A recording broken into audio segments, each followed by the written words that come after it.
How's everybody doing today? We got this 1989 Grand Wagoneer we're going to be working on today.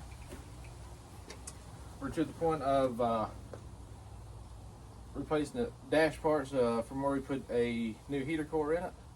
We are also working on putting a radiator, fan shroud, water pump, pretty much anything cooling related. Last time we had it running, kept wanting to run hot with us, so we went ahead and just replaced everything that had to deal with cooling issues with it.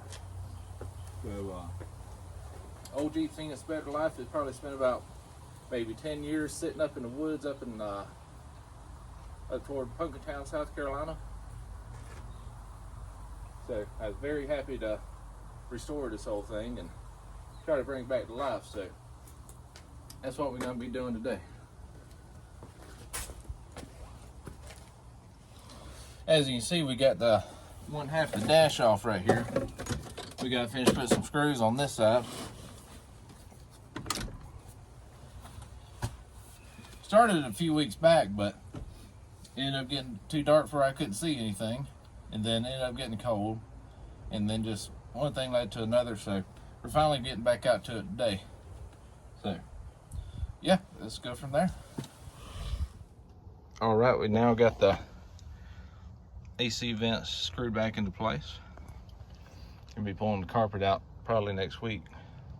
Get this little bit out. Gonna patch up the floor a little bit. Floor's not real bad. Just got a little bit of surface rust here and there. It'd be good. All right, we're gonna start working on the motor now.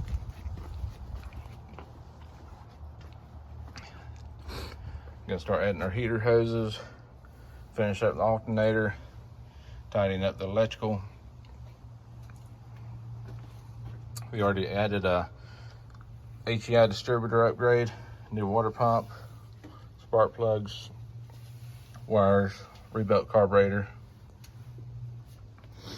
It looks rough, but it's a lot better than what it used to be. It's on that rightful track, I believe. All right, we working back here up on this electrical. It's not the most prettiest harness right now, but we're gonna cut and trim a little bit later on. We're just trying to get everything mounted solid before we know where everything's going. Little tip when doing wiring harnesses and stuff, always keep your zip ties clean. I'm OCD, so I make sure they're all facing the same way. And also go to Harbor Freight, get you some of these 6-inch, I think it's 6-inch flush cut wire cutters. Perfect for zip ties. Best tool I ever bought.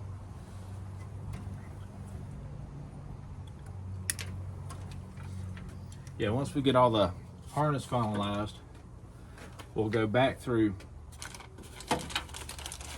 and probably remove the zip ties and just put tape to where we can put the wire loom over that.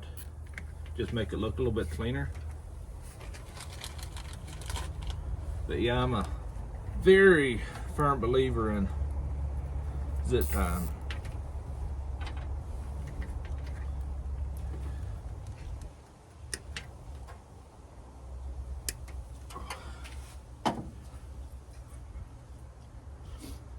I think while we're at it, we may go ahead and upgrade these battery lugs here, battery terminals I mean, with the style we put on the CJ.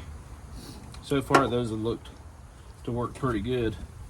This one right here is still pretty much brand new. Not too worried about it. It's always got that extra ground piece on there.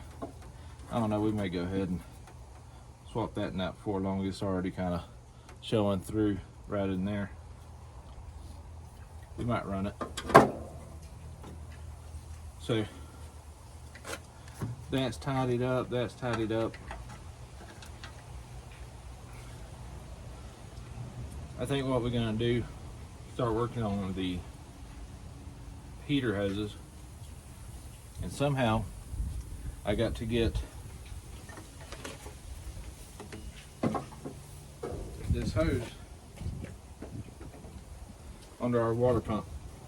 Been trying, I don't know how many days now. I just can't get it to go over it. About to break out some Vaseline, see if that does the trick. First I gotta go find some Vaseline. So Definitely due for an oil change. That old filter down there looked a little rough.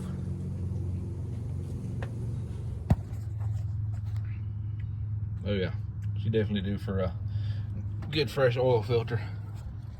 But yeah, I got my inlet right there. It's just been giving me a pain. I can't hardly get it on there to save my life. But we shall see what holds next.